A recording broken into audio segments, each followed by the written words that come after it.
Hey, my friends, we will be right back to the show. But I have a question for you. Are you struggling with the impact of childhood trauma? Well, know that you're not alone.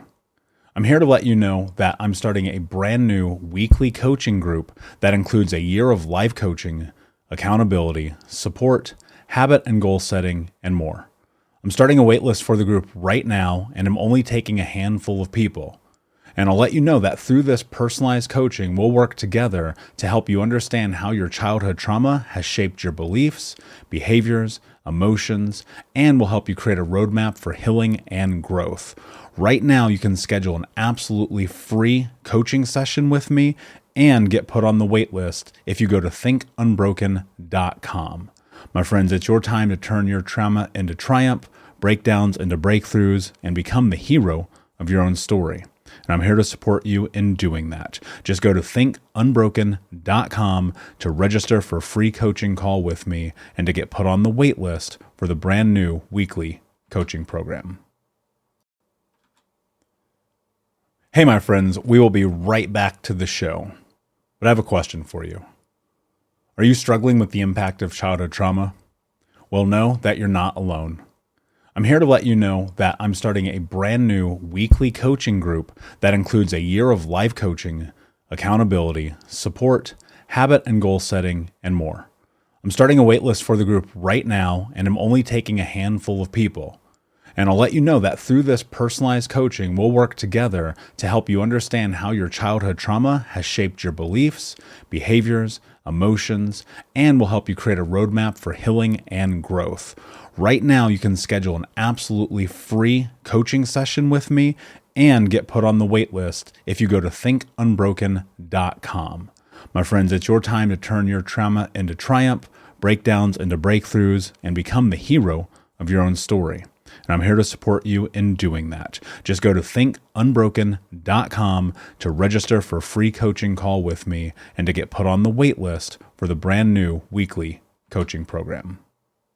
You're listening to the Think Unbroken podcast, and I'm your host, Michael Unbroken. I'm an author, speaker, coach, and advocate for adult survivors of childhood trauma and abuse. In this podcast, you will learn how to transform your trauma into triumph, turn breakdowns into breakthroughs, and go from victim to being the hero of your own story.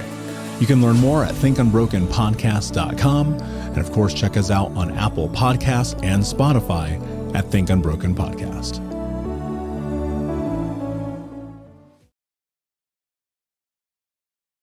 Hey, what's up, Unbroken Nation? Hope that you're doing well wherever you are in the world today. Very excited to be back with you with another episode with my friend, entrepreneur, and host of the Tack Room Talk podcast, Josi Young. My man, how are you doing? I'm great, man. How are you? Man, so good. Been looking forward to connecting and doing this with you.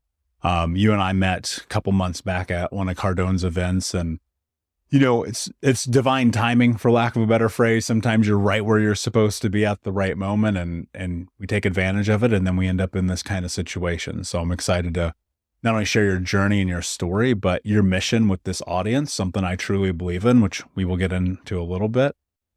But starting, what's one thing about you that I need to know in order to know who Josi is? You know, the people that really know me the most know that I kind of tell it the way it is. You know, sometimes my wife is like, could you have toned that down a little bit?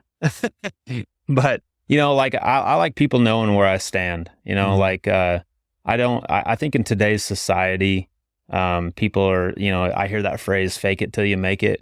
And I don't necessarily like that.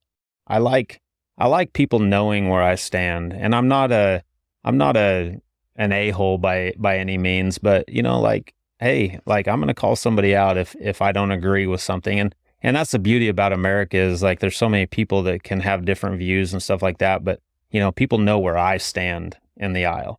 And so I guess that's one thing to know about me. Yeah. Honesty is my number one value. I believe in that over everything. One of the things that I have learned in honesty is to have a little bit more compassion in the delivery. Let me say I've probably burned a few bridges being honest in a more direct capacity. Yeah. But it's so important. And I agree. We live in a very strange world right now where I think people are afraid to tell the truth. And I think that's really dangerous. Yeah. And that's one of the things that I always have loved and enjoyed about getting to do this podcast and sitting down with people like you is like, we get to tell the truth. And the truth isn't always like pretty, man. No. The truth sucks sometimes and it hurts and it's not great, but at least it's real. And you don't have to go to bed wondering. Yeah. There's one thing that I feel like is a God-given talent for me, though, is that I feel like I can connect with a lot of different people. That is a strong point of mine that I've been blessed with, is that, no matter what front you stand on, I feel like there's, at some level, there's a connection point with whoever it is on this earth. I can connect with that person.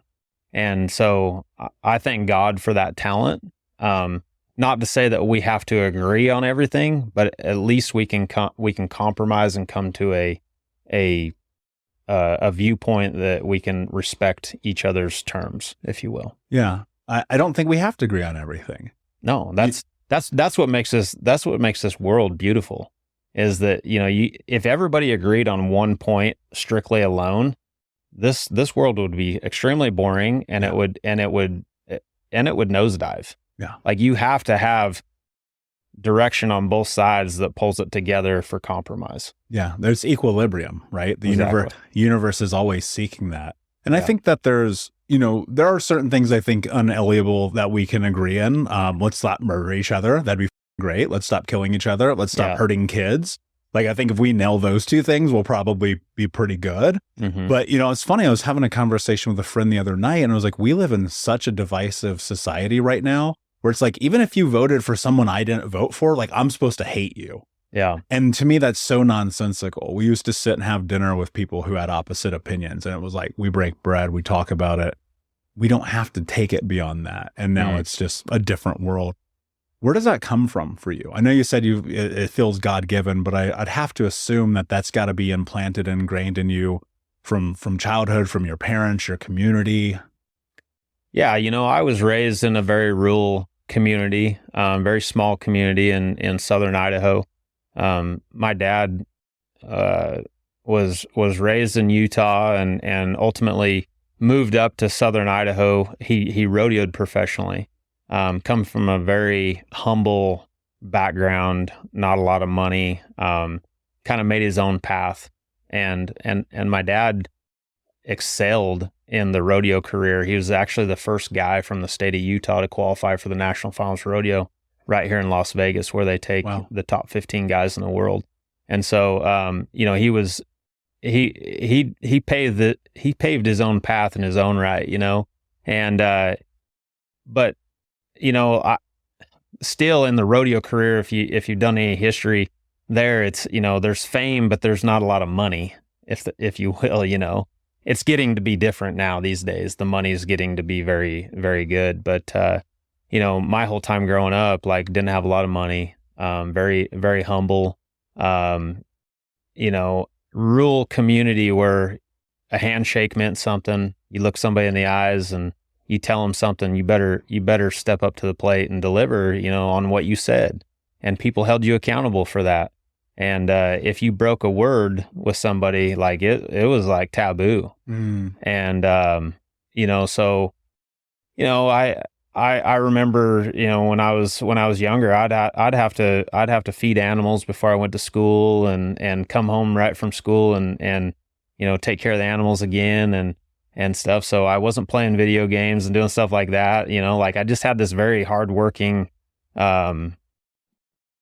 background that I was raised in, and your word meant something. And so, but having my dad in the spotlight too, like, he was on stages, he was in front of thousands of people when he would win and being interviewed, and my dad would bring me up, like, he'd be holding me in his arms every once in a while when he'd win these big events and exposing me to that stage, if you will, of being able to speak in front of people and stuff. And so I was never shy, like, I always had that I thank my dad for that. You know, I thank my dad for actually putting me in those rooms and those stages where I was being sculpted into being able to have conversation, being around, you know, the adult conversation, and just my upbringing was humble, but it was also in the spotlight a little bit too. Like it was kind of a little bit of both. Yeah. And so, yeah, from there, like I seen my own goals and ambitions being sculpted because I seen what my dad was doing. And so from there, I set my own dreams of wanting to go and do something big. And, you know, it was an awesome upbringing. I can't say that I had a bad upbringing. Like we were very tight on money, but I didn't know that, you know, just because my parents always was like that comfort zone of like trying to make things feel good, you know? And so you know, I was fortunate in that aspect. It wasn't until later in my career where I felt trials and tribulations, you know? You know, what's interesting about that is like, they're inevitable. Oh, right. They're coming, right? Well, whether or not you like it. And, you know, it's funny because people sometimes ask me like before we record if they're like, I didn't really have a bad childhood. I'm like, great. Like that's not like, of course, this is a show about trauma and overcoming, but it's really about looking at triumph and looking at overcoming and looking at, you know, what does it take to become the person that you're capable of being? Yeah. And I think that, and I don't know, so I'm curious, I'm gonna ask you a question here. Many people who grow up with family members, parents specifically, who are in some kind of a spotlight often feel like they're in a shadow. Is that something that you experienced? 100%. Yeah. So my dad was always in the spotlight. I'll give you a little bit of my dad's stats. My dad qualified for the National Finals Rodeo 11 times. Just to give you guys some context on that, they only take the top 15 guys in the world to the National Finals Rodeo. And most people work their whole career to just get a qualification there. And he qualified 11 consecutive years. He's 3 times run up to world champ. He's won the circuit finals many a times. And like basically it was like having Tiger Woods as a dad in the golf game. You know, like I had a very good coach. So it was inevitable. That's what I wanted to do. That's all I knew was rodeo.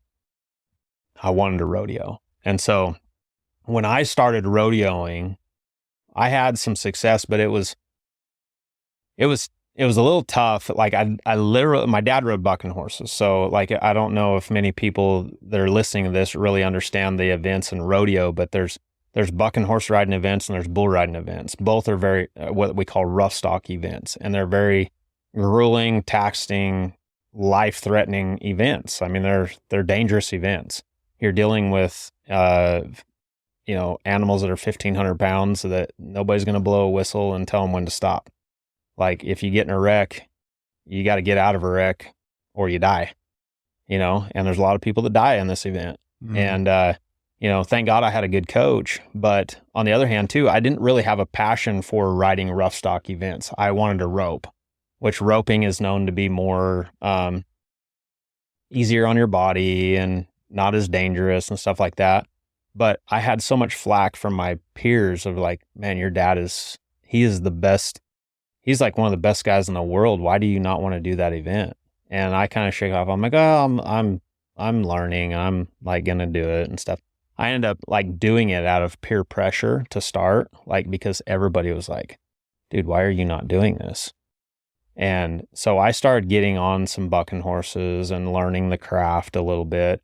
I had learned the craft because my dad, that was one of his occupations, was teaching schools. People would pay for him to teach them how to do it. He'd bring in 50 people at a time, 25 people at a time. They're all paying $500 to $1,000 a crack for a weekend to come learn from him. And he would actually use me as a template for the dummies that we had, like, you know, a Bella or you know, a hardwood dummy that we use me for like explaining body posture and how to get the right holds with your feet and all this stuff. So I knew how to do the event, but I was just like, I didn't really have a passion for it. Right. So I started doing it out of peer pressure, you know. It wasn't really what I wanted to do, but so many people were giving me crap for not doing it because of who my dad was. I started doing it. And that was a time that was very daunting to me. Like I was like, it was scary because it wasn't something I was very passionate about, but I was only doing it because somebody else thought I should do it, you know? And I think there's a lot of people in the world today that do that kind of stuff. It doesn't matter what field they're in, they kind of get pushed in a direction that people want them to do. Now, I'm not regretting doing that, but after doing it for some time, I started figuring things out. Once I started figuring things out, I started becoming better at the craft. And then I started getting more intentional about the craft. I was like, you know what? I really can do this. So it's something that changed in my brain. Like, hey, maybe you can do this, because before I was doubting myself, but now I'm like, dude, you can actually do this. I was little when I was 13 years old when I started getting on my first bucking horses. I probably weighed 85, 90 pounds soaking wet. Like I was little, and that was little for that craft. And my dad did take care of me though. Like he put me on livestock that would, you know, wasn't going to be like too much for me, and, you know, sculpted me and stuff. And then once I started figuring things out, I started enjoying it. I started liking it. And then I started getting intentional about it, right? Like I'm probably going to use the word intentional a lot today because it's such an important word. Because I think that any success that you gain in life has to come from the word intentional, no matter what. Yeah.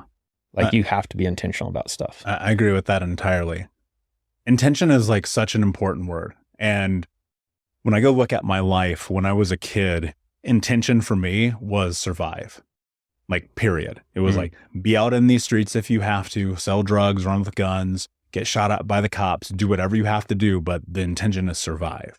Yeah. And that worked really well for me because I knew at least I was heading in a direction until, of course, it stopped working really well for me. And it not working well for me is, you know, looking at my life and my environment, not graduating high school, family in prison for life, losing my 3 best friends, and just being like, this is insane. Here's the thing, Josi, I don't think people really sit in because they're afraid of it. It's the truth. We're talking about honesty here. And the truth is a lot of times you put yourself in this situation. Now, I'm not saying you're culpable, like, you know, not knowing that you're poor as a kid and dealing with things of peer pressure. Like, you don't know, you're 13, you don't know anything, right? And you're foolish to think that you do. And if you do, you're probably like me and everyone doesn't like you because you're arrogant and stubborn. Which may possibly still be true, Josi. I'm not saying that it's not. But what I am saying is, like, now I look at intention through this scope of, like, it is arguably one of the most important words in the entire world when you understand the role that it plays in your life. When you go back and you look at those moments and those experiences of not wanting to do it, falling under the peer pressure, like, was this pressure from your father too? Or was it just the community and you felt like, man, I want to live into being this thing that maybe you didn't see, but other people saw in you? You know, I will say that my dad was always supportive of whatever I wanted to do. He never pressured me into doing that. It was more so community pressure in that instance. You know, my parents were both my parents are very hardworking people. My dad still to this day is the hardest working person that I know.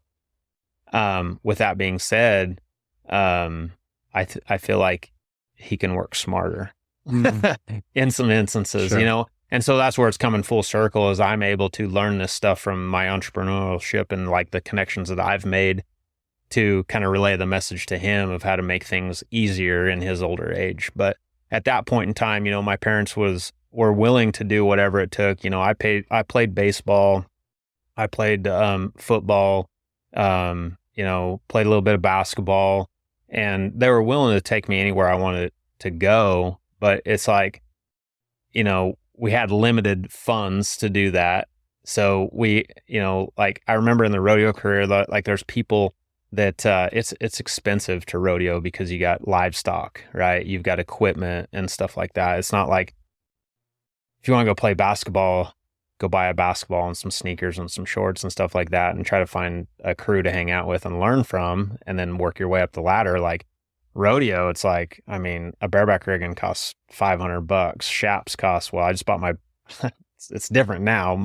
I just bought my son a new pair of shaps and that cost $2,500. Holy crap. I mean, it's ridiculous just for a pair of shaps. A vest is $500. Like just, and the stuff that try to like keep them somewhat safe. Yeah. It's like stuff that you need, but they were willing to do whatever it took, you know? I remember when I was rodeoing, I was 13 years old and I was at a rodeo in Shoshone, Idaho that my parents took me to. And, I actually got hurt I wasn't riding bulls yet or anything. I was riding steers and they had some wild steers there and I actually got bucked off and the steer hit me with his head in the side when I was coming off and I broke. At the time, it happened so quickly, you couldn't see it. You didn't know what happened. Like if we've got it on video actually still this day, but it just happened so quickly, you didn't really know. And I come from a tough background. My dad was raised very tough. And my dad, you know, he said, you know, I said, man, I'm hurt. And he says, well, he says, toughen up. He says, you got a couple more events to work today. He's like, gather your stuff up, let's go. And I was on the back of the buck and chutes and I couldn't get my air. And I was, man, I had the worst side ache I've ever had in my life. And I put my gear away. I mean, I'm 13 years old, right? I'm putting my gear away and you know, it just felt like I could not get my air. And like, I'm starting to feel dizzy and I was afraid to tell my dad that I didn't want to do any more events. Like I'm done for the day. And, you know, my dad was raised tough. And so immediately that background of his was coming through with me a little bit. I think with every generation, it gets a little lighter, you know, they lighten up a little bit, but he was still raised very tough. So I was getting some of that too. And he says, you know, he says, let's go. He's like, get your horse saddled. Like, let's go. You got a rope here in a little bit. I told my mom, I was like, I don't feel very good, Mom.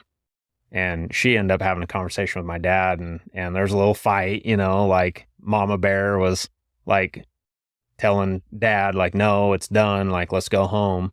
And of course my dad was upset and we gathered the horses up and we're headed back home and I'm laying in the back seat and I just had the worst side ache I've ever had in my life. And I start feeling lightheaded and my mouth was getting, you know, dry and my mom was getting nervous and her sister was a nurse, an ER nurse here in Las Vegas, actually. So we live up in Idaho. My mom's from Las Vegas, so all of her family lives in Las Vegas. She called her mom or her sister on the way back to our house and told her what happened and kind of telling the symptoms of what was going on. And she says, you need to get him to the hospital immediately. And she says, what does he look like? And my dad and my mom looked in the back seat and I was just pale as I could be. My eyes were rolling back in my head and I was about to pass out and they took me to the ER and I had broke 3 ribs and I'd run one of my ribs through my spleen. Oh, wow. Completely ruptured my spleen and I was bleeding out internally. Holy. Yeah. And I like the doctors immediately should toughen up, man. Yeah.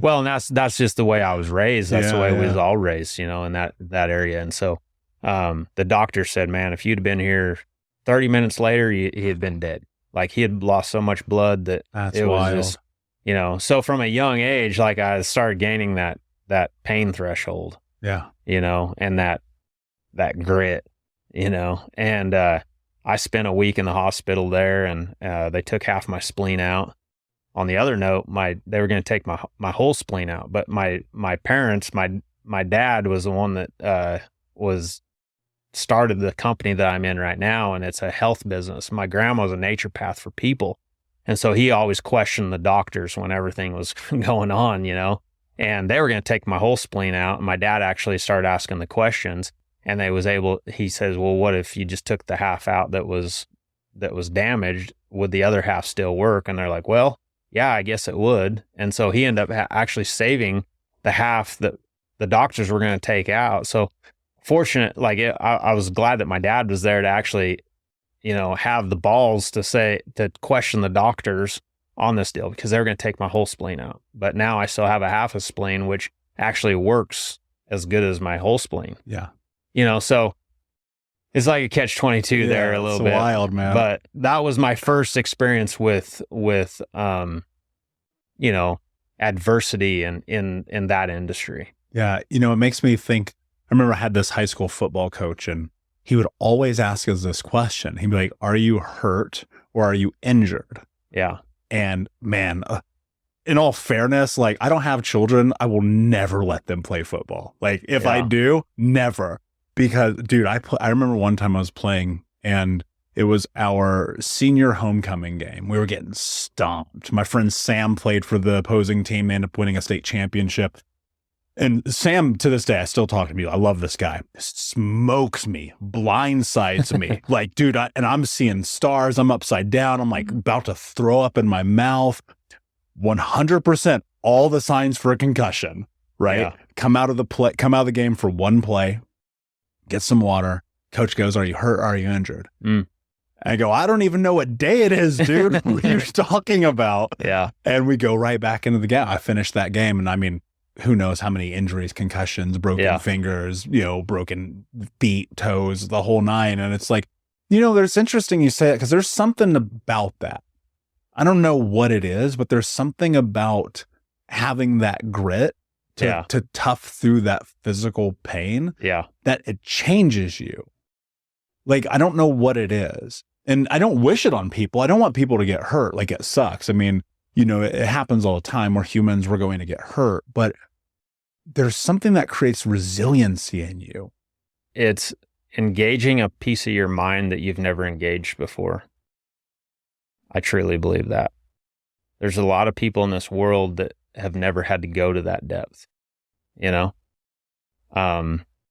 it's crazy, I don't know what it is. I have a lot of friends I've never been in the military, but I have a lot of friends that are ex-military guys.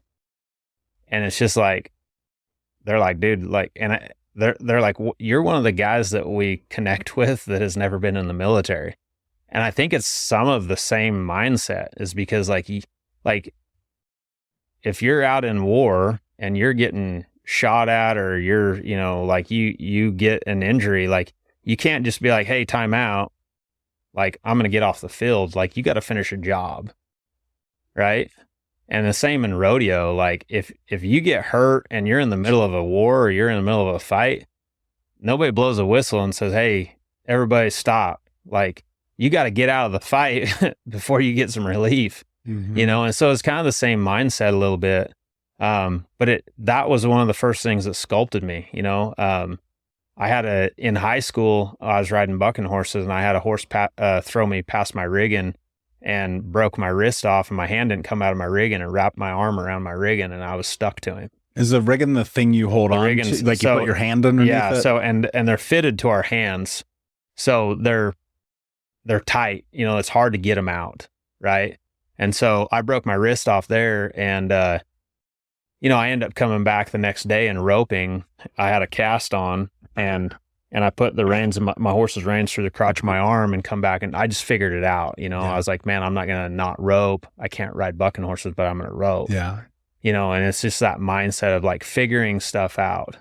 And then, that was the first things that come, these little injuries along the way is what creates the mindset of fortification for business. Yeah. Of figuring out. And it's not just, here's what's so interesting. It's not even just the physical injuries. Yeah. It's the mental injuries. It's mental, 100%. I got third place, even though I worked my face off. The thing that I'd been working for the last 6 months just crashed and burned. Can't make payroll, had to let go of the whole team, closed the business, got the debtors on the line.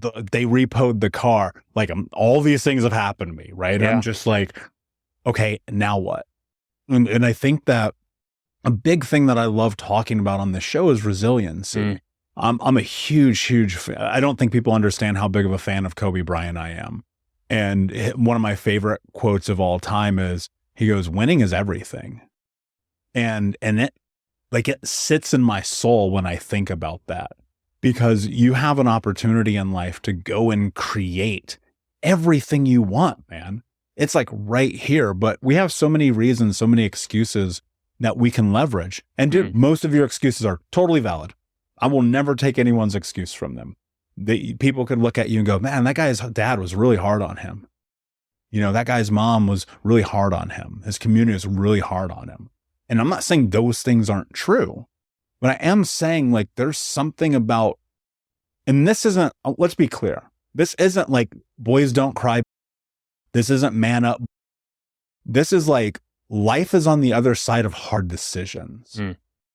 And I'm curious, what do you think is the most important lesson that your parents taught you? Finish what you start. You know, like I feel like finishing the job is such a big thing, like completing the cycle. You know, my dad's such a huge testament of that these days. I feel like, you know, a person can get caught up in like having these big ideas and starting something and then like, you know, having something like halfway done and then moving on to the next thing. You know, my dad is, and my mom both, like when they start something, they finish it. Yeah. When they tell somebody they're going to do something, they do it. So important. You know, and it's like, I really feel like that is so important. Like I heard Brandon say this again the other day and it resonated. So like Brandon Dawson with Cardone Ventures, he's a huge mentor of mine, business mentor, and he's become a great friend of mine. And he said this a couple weeks ago in Miami when I was around him, of completing the cycle. Like that's everything. Like if you put something in your mind, obviously it's in your mind for a reason. You're passionate about it. Like complete the cycle, see it through. And guess what? If you do that with everything you do and you start running out of time in the day and you're like, what does that make you do? It makes you get intentional about what you start. Because so many people start all these things, right? Okay, you start all these things and you finish the cycle. Now your day becomes filled up with all this stuff. Now the things that you start, you better be intentional about what it is that you start. Right? Now that's where real progress happens, because coming back to the word intentional, is be intentional about the things that you pick to start. And once you start them, then finish them. Finish them. That's so important. That is not a lesson I learned in childhood. You know, it was this thing where I was just constantly all over the place. And then you factor in growing up in the streets, not having a male role model of any capacity around me, except violence and drunks, right? And so I was just like going from thing to thing to thing to thing to thing constantly, include friends, women, cars, clothes, the whole nine. It was just like, what's next? What's next? What's next? Yeah. And it wasn't until I got some clarity and I was like, okay, wait a second. What do I actually want?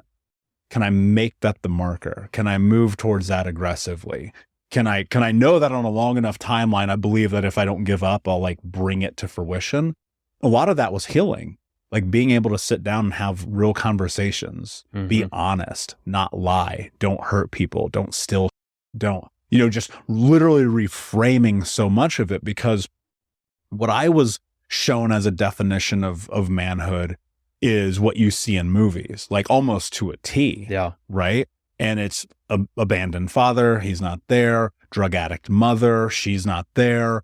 Growing up on the streets, my boys are my community, right? They're getting locked up, we're getting shot at. I'm selling drugs because I don't know better. So I get kicked out of high school, the whole nine. And then it was like failure after failure after failure after failure. Yeah. And it wasn't until I was like, I'm going to define who I am as a man. And I'm going to go in this opposite direction that things started. We'll be right back to the show. But before we do, I want to tell you about today's sponsor, factormeals.com, where if you go to factormeals.com/unbroken50 and use the code unbroken50, you can get 50% off your first order. That's factormeals.com/unbroken50. If you're like me and you are a person who is busy trying to create a life, heal, work on their health, wealth, and relationships, and not to mention deal with the day-to-days of normal life, you do not have time to be going to the grocery store and trying to figure out what you're going to cook every single day of the week. In fact, one time I did the math and I realized I was spending over 15 hours a week at the grocery store and cooking. When I added Factor, I got to use that time for myself, for my family, for my friends, for my community, and for my business. And so if you're in the place where you need some more support in the kitchen, head to factormeals.com/unbroken50 and use the code unbroken50 to get 50% off. Change, and a big part of it for me was just learning how to be emotional, learning how to be a man, learning how to take care of things, learning how to cross the finish line, complete the circle, the cycle, right? I'd be remiss not to ask this question. I think it's really important, especially for people listening. Growing up in this tough guy environment with sounds like an incredible father, driven, probably pushed you in ways that you don't even understand to this day, right? Yeah. In the lights, having this powerful mother in this environment that just in some capacities, probably like my environment, spewed toxicity about what it meant to be a man. What did you understand about manhood as a kid that you don't believe today? It's a great question. Being vulnerable. I struggle with that today. I feel like it's okay to open up and tell your inner circle how you really feel. And it doesn't necessarily have to be your inner circle. It can be anybody, because listen, people resonate off of failures. They don't resonate off of wins. So it hits home with people when they see other people fail, because in today's society, whether it be social media, whether it be people talking on stages, whatever it is, everybody talks about winning. Oh, my marriage is so great, this and that. Look at us, we never have any problems, anybody that says that they don't have any problems with, their marriage or their family life. I say problems, struggles. Sure. Struggles is a better word. Somebody that wins 100% of the time, that is complete. People resonate with failures. I share with my team in my business about my failures in my past because they get it. I want to share with them my journey on where I got to where I was and what failures I had to go through. And, I was always taught, be tough, always win, stuff like that. Don't show your weakness, things like that. And man, but it's okay. Hey, guess what? I've cried before. I've shed tears.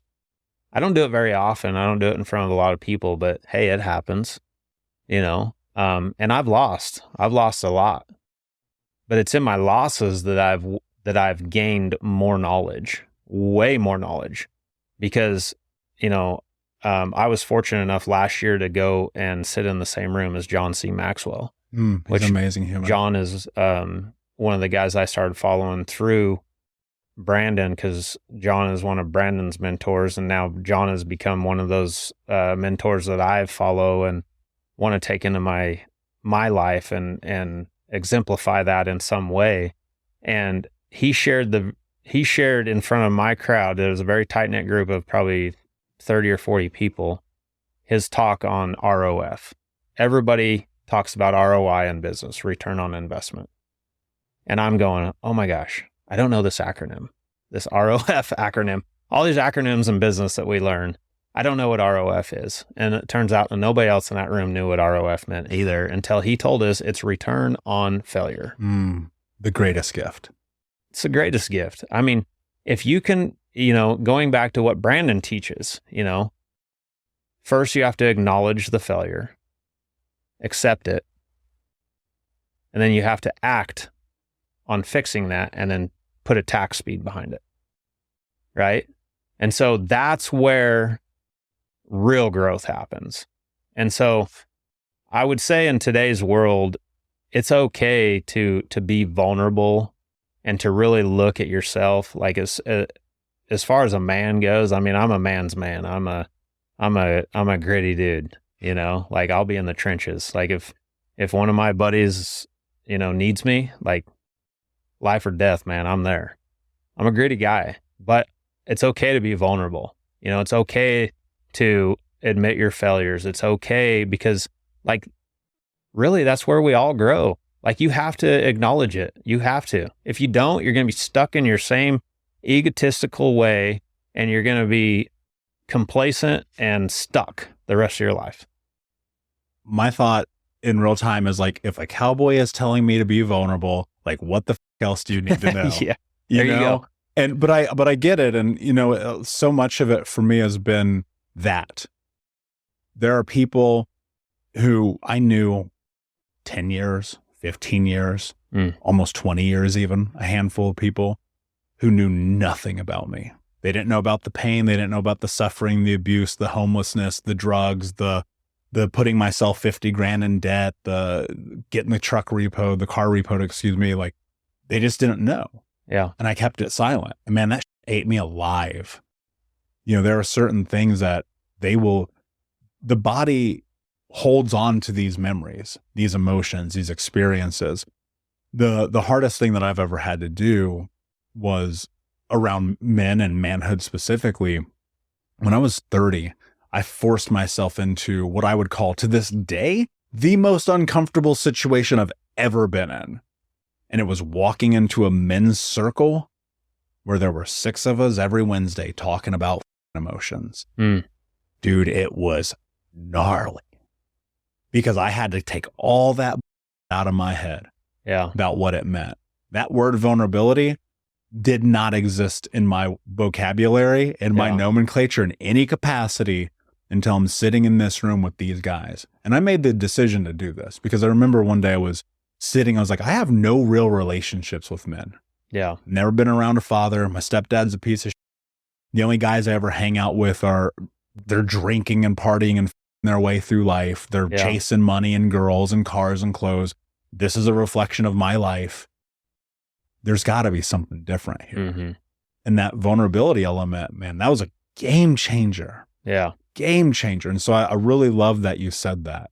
Well, I think a guy has to exercise it too. I mean, I feel like that's probably something that's, I'm just going to be honest. That's something that I struggle with, like doing it more. Like I need to exercise it more. I like to dive into these things and I like talking about these things because it reminds me of what I need to do more of, but you ask the question, right? And it reminds me, it's like, it's okay to be vulnerable. And that's something I want to put out there to the world right now. It's like, man, I'm not a perfect guy by any means. Like I am one of the most least perfect dudes on this planet. Me too. It's like, man, if you can take a step in the direction, like it just be a percent better in this direction. Like as long as you don't go the other way, making progress. Yeah. Right. And inevitably you will go the other way. Yeah. And I think that's just a part of the game. Complacency.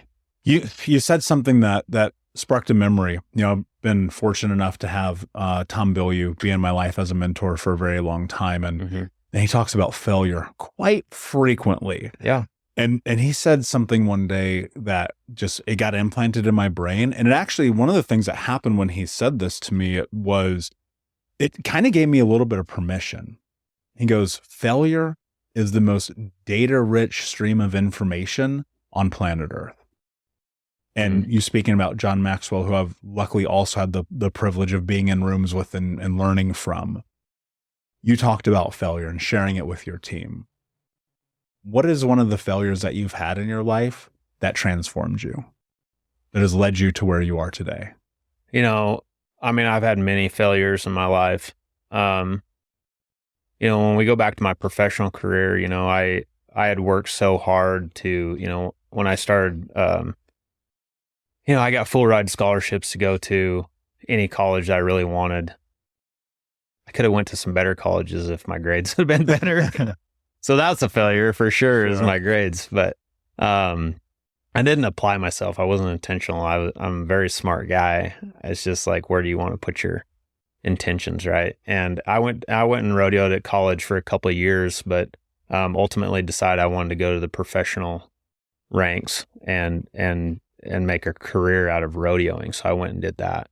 And, you know, I rodeoed for a couple of years and didn't make the national finals rodeo. I'd had some success on the circuit level, but, you know, when I finally made the national finals rodeo, like here in Las Vegas, I was one of the top 15 guys in the world, qualified for the national finals rodeo. I'm like 25 years old, young cat, single, like, you know, I mean, I'm living life large, right? Like, this is awesome.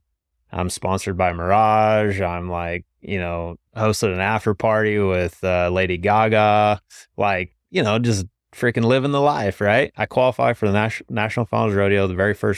It's 10 go-rounds. The very first go-round, I break my pelvis. I'm like, whew, you want to talk about bring me down to freaking level? I was like, golly. Well, I actually ended up, I was talking to the doctors. I says, hey, you know, am I done? And they said, you're not going to hurt it any worse. They said, but it's obviously probably pretty painful. I said, yeah, it hurts. I says, can I still ride? And they said, well, you're not going to screw it up anymore, but they said, if you can handle the pain. I ended up riding 5 more go-rounds with a broken pelvis. You know, you're talking about riding bucking horses. Like, this is a very physical event. And I rode 5 more go-rounds because I come in number 5 in the world. I had a shot to win the world that year. And so I kind of put it out there on the line, and that felt like a big failure to me to like throw in the towel. Like, that was tough for me. Like, this is something a little kid dreams of from the time he's born, that he knows anything about rodeo. It's like qualifying for the Super Bowl if you're a football player, like getting that Super Bowl ring, right? And it was just like, it crushed me. Like, I literally like stayed in my room for 2 days straight, didn't even go to the performances. Like, canceled all my autograph signings. Like, I just felt like I just let the world down. I was the only guy from the state of Idaho that had qualified. I felt like I let my state down, you know. Everybody had put money on me, betting on me, you know. And it was tough, man. Like, I freaking felt, it brought me down the sides. I'm kind of halfway choking up right now because it was just like, crap. But that's a materialistic thing. You know, that's something that I kind of got to thinking about. It's like, you know, there's a purpose for this happening. You know, this is a failure, but what is the reason for this? And I end up coming back from that the next year. You know, I had to sit out about 6 months, and I end up finishing the next year out, kind of getting some practice, feeling good. I come back the first of next year, feeling great. I'm in the top 10 in the world, going after it. I'm like, all right, this is my year. We're going to get back to the National Finals Rodeo. Let's do this. I went to Yuma, Arizona, getting ready to go to a big tour rodeo in San Antonio. I was going to go down there and practice at this rodeo. I go down there, I win the rodeo. After the whistle, a horse tried to jump a fence with me, and I got off of him, like trying to stay out of a wreck, and cracked the front of my shin on a piece of solid pipe, and tib-fib brake, broke my leg off in Yuma, Arizona. Stuck a rod and 4 screws in that. I'm done for the year again. I'm like, holy crap. I'm like, gosh, here we go. You know, like trying to hype myself up, get past this failure, you know, like this is like mentally taxing on me. Like, I'm trying to stay positive. I'm trying to like keep myself upbeat. Okay. So I come back the next year, having a great year. July comes around. I'm in the top 20 in the world, doing great, feeling good. My legs healed up. Go to Preston, Idaho on my way to Cheyenne. And had a horse run me down the gate, hook my toe in the slat, my left leg, and trapped it and broke my left leg off. I just got healed up from my right leg and my pelvis. And you want to talk about right then and there, it was like, I literally felt like God was like, no, you ain't doing this. Like you like, I didn't even know if God existed at that point in time. I'd prayed so much. I was trying to do things right. I was trying to do things live. I'm like, what is the freaking message here? Like I was so lost. I was like, Jesus, like I went to a low spot, like got like just max credit cards out, you know, had no way of making an income because I'm freaking crippled. Like just got like broke and debt and just really didn't know what the, you know. But at that point in time, I was, it allowed me to be at home, and it allowed me to like kind of sit back. I gained a relationship with my now wife, you know, was able to, cause I would go to 100 rodeos a year all over the country. Right. Like, I mean, you think about that, 100 rodeos a year in 365 days. That's a lot of traveling from East Coast to West Coast, Canada, all over. And so I was able to like kind of relax and gain that relationship and actually start a family. But I was also able to like start diving into the family business a little bit.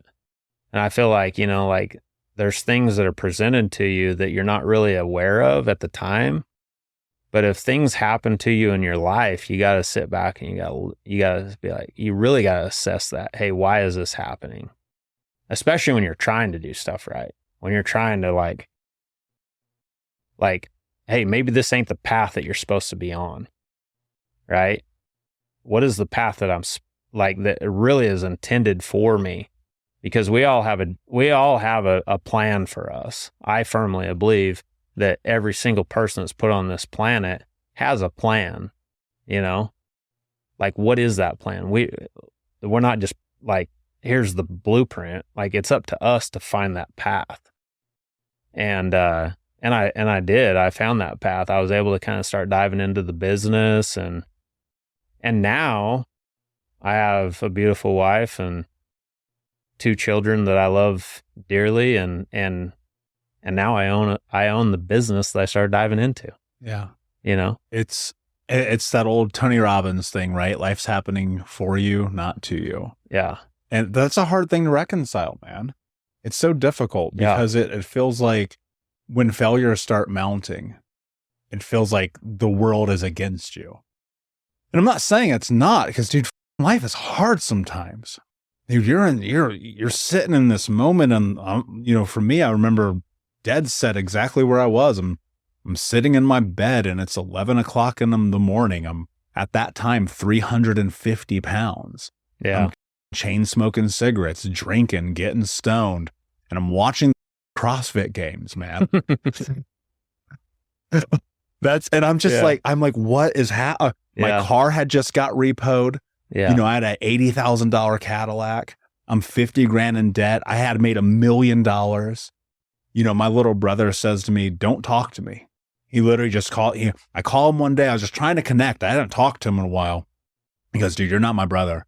You've never been around. Leave me alone. Don't talk to me. And it was just like, why does this keep happening? Yeah. Why every single time I'm like, I'm trying to do things right. It's like, wait a second, maybe I'm in my own way. I remember I was in Indonesia, living down there for a couple years back. Like just off a whim. Yeah. I'll just go to Indonesia. I lived in all over Southeast Asia for a couple years, lived in South America for a while, and, you know, just being adventurous, going for it and seeing what's out there. And then I remember one time I was sitting on the beach, and it was like, I heard this voice in my head, like not in a crazy way, but like in a, like, pay attention. It was like, you need to leave this place. It was like energy. You know what I'm saying? There's energy. And I didn't. And the next day I'm in the irony, right? I'm doing CrossFit because it became a huge part of my life for a long time. And I, because I wasn't paying attention, slipped and tore my MCL in Indonesia. And I was like, I'm going home. Yeah. And it's like, dude, the things, that turned into this next thing, but it also gave me the space and time to like build Think Unbroken to what it is today. Yeah. To help coach more people, to write the books, to start the podcast. I couldn't do anything else. So I'm sitting under a desk with like a hand recorder with my knee in one of the, these things, the ankle to the thigh brace. Yeah. I'm in this guy. Started the first podcast right then. That was almost 5 years ago. Yeah. And so I think I try to go back to that frequently, man. It's like life's not against you, but you got to pay attention to the signs. Well, I think too, like you did something that a lot of people don't think of, and that's pivot. Yeah. Like it puzzles me. Like I see so many people have something bad, like they have something bad happen to them.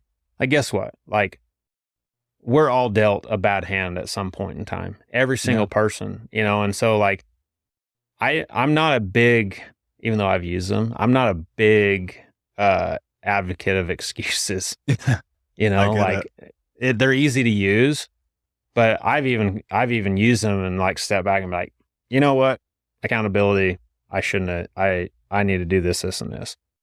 But guess what? Like, everybody has something going on in their own life that is not up to par. Like, that's like, it sucks. But that's part of the plan. Because if you didn't have that, you wouldn't get better. Yes. So like, what are you going to do to take the effort to get better? Right. Yeah. And so like that makes me happy hearing you like, yeah, I'm stuck to a chair. I can't freaking go do anything. It's like, guess what? There's people that need to hear my message. Yeah. And so you got behind the mic, you got behind the pencil, you started doing some stuff. And I think that's a huge lesson that people need to take in and take to heart is everybody has the ability to do what we're doing. Yeah. It's just like, you got to take the step. What are you going to do about it? Yeah. I love that you said no excuses. Anyone who's listened to this show for any period of time knows I live by one moniker: no excuses, just results. Yeah. Josie, when I'll tell you what my life looked like when it was full of excuses, and I'll show you what my life looks like today, and I promise it's not the same thing. Yeah. And speaking of, you're doing something really beautiful in the world right now. Your background, it's funny, life's happening for you, has led you to this place where you're creating impact that's going to change America. And I know we're almost out of time, but I really want to talk about this.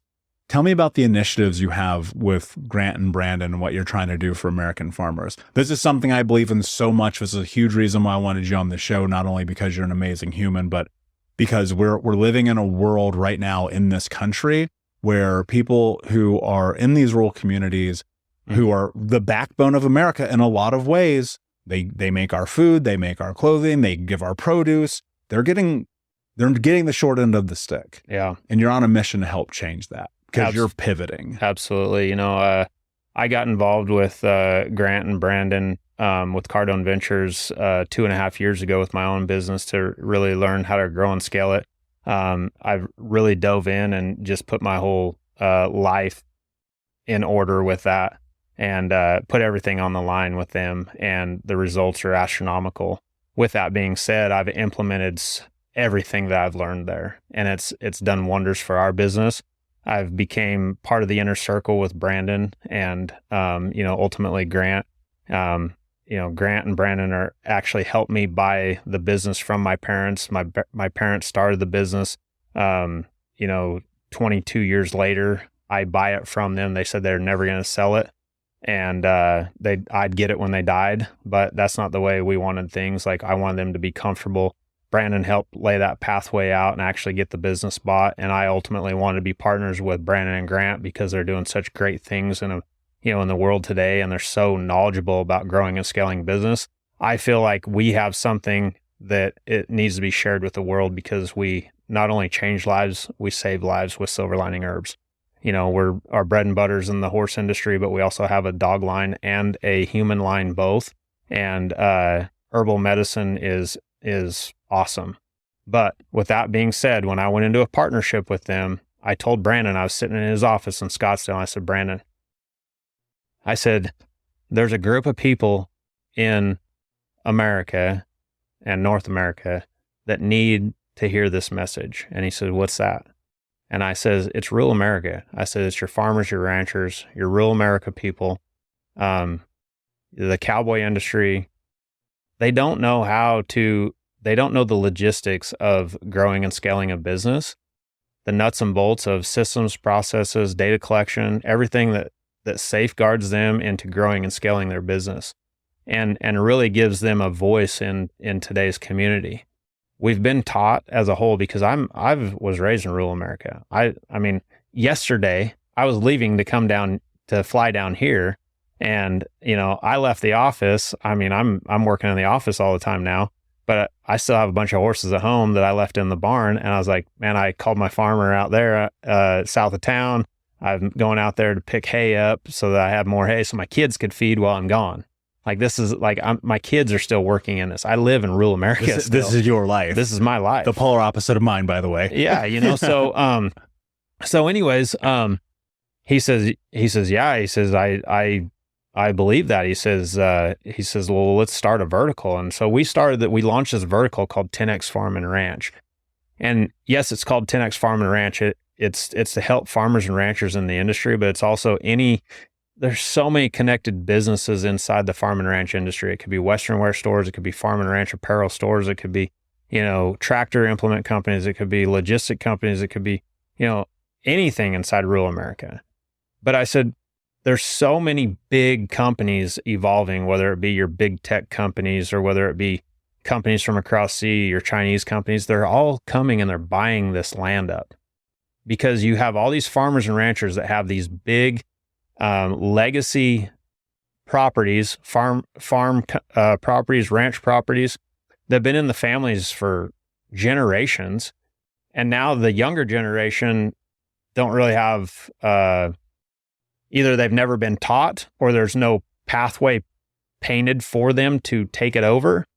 And they're selling out to these big tech companies or big, companies overseas or whatever. And it's like, listen, people, they're not making any more land. We said this earlier. They're not making any more land. You can only develop so much land before you run out of farmland and ranching land in this country. And I'm going to tell you what, if you put your farming and your ranching and depend on that on other countries to import into this country, now they dictate you. We have to keep our farming and our ranching going here in America, or we're going to be controlled by another country. And that is important to me. And this, Grant and Brandon talk about collaboration as a new currency. I have collaborated with them because they have a big mouthpiece. They reach a lot of people. And not only that, but I truly believe everything that they say, and I've implemented it in my own business, and it works like wonders. It's changed my life. It's changed my company's future, everything. And so I'm like, dude, we got to implement this into this rural America industry, because it is so crucial. People can't survive off lab processed meat. Yeah. It's not healthy. I agree. And that's a rabbit hole we have to save for another conversation, Yeah. but I fully agree. And I've had some of the top experts in health in the world on this show, and they all talk about one thing being more important than probably almost anything else when it comes to your mental health, and that is the food you put in your body. Yeah. And so I see this pivot, that yet again, another pivot, an opportunity in front of you to 100%. face the fear of climbing a Mount Everest here and just saying, you know what, I'm going to go for it. And I think the intention, your word for the day, that you're using to help in a lot of ways save this country, but in a lot of other ways to help save the livelihoods of the American people. Yeah. One of the things that I always hope to do with this show is to give people tools to help them understand other possibilities, to change their mindset, to go and do the scary thing, to maybe not ride the horse again after you break your pelvis, but what can you do to continue to push yourself forward towards the life that you want to create? And, man, your story and your mission are powerful. I appreciate you greatly. And, before I ask you my last question, do me a favor and tell everyone where they can find you and learn more about your mission. Yeah. So, my main company is called Silver Lining Herbs, and our website there is silverliningherbs.com. Herbs is plural. And then you can follow me on Instagram at Josi Young 82. That's Josi Young Young 82, and also Facebook. Yeah, man, just keep following. I'm gonna keep promoting what we do. I urge people to look where their food comes from.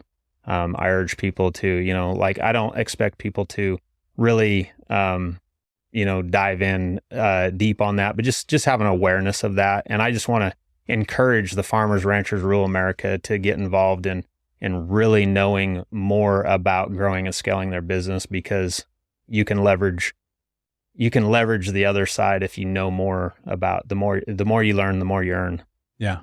And that applies here too. And that's why, I give people information from different data sources. Mm-hmm. Your failures, I hope, become data sources for others to step into their successes, for them to win. And even sitting here next to you, your intensity and your presence is felt. And I love that, you and I got to connect. And I believe this firmly. The universe helps you find people who are in alignment with you based on your energy and your purpose. And I feel that with you, my friend. So I'm happy to be able to share your story, your journey, and promote what you're trying to do to help make this country incredible and sustainable. Because I do not want to, I'm going to just plant my flag now. I do not want to eat processed meat. I will not do it. I don't believe in it, but I'm going to get canceled. So I'm going to stop You're there. in my inner circle. You come to my house and you can enjoy beef with me. I'll always be raising my own beef. We need to have a steak together, brother. Yeah. My last question for you. What does it mean to you to be unbroken? Yeah, man, this is something that I've kind of lived by my whole life. You're not broken until you're dead. You're just not. I've been physically broken on every aspect. I mean, I've got a rap sheet when I go in to get physical exams at a doctor I've never been to before. Like, I can't fill up the papers fast enough. So no matter what happens in your life, get a grasp on your inner feelings, get a grasp on your mental clarity, and really have a path of where you want to go. Be intentional about where you want to go. That's something I always come back to zero on, is like, hey, what is my intention for this? And it's a nonstop for me as well.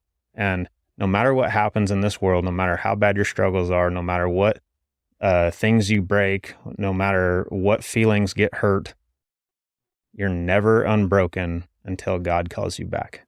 Mm. Beautifully said, my friend. Keep going, man. I love that. Unbroken Nation, thank you so much for listening. To find out more about Josi, go to thinkunbrokenpodcast.com. All of his links will be in there, as well as information on his podcast. Go to thinkunbrokenpodcast.com. Please like, subscribe, comment, share, tell a friend. And remember, when you share this information, you're moving us closer and further and ending generational trauma, helping people transform trauma into triumph, breakdowns to breakthroughs, and to become the hero of their own story. And until next time, my friends, be unbroken. I'll see you.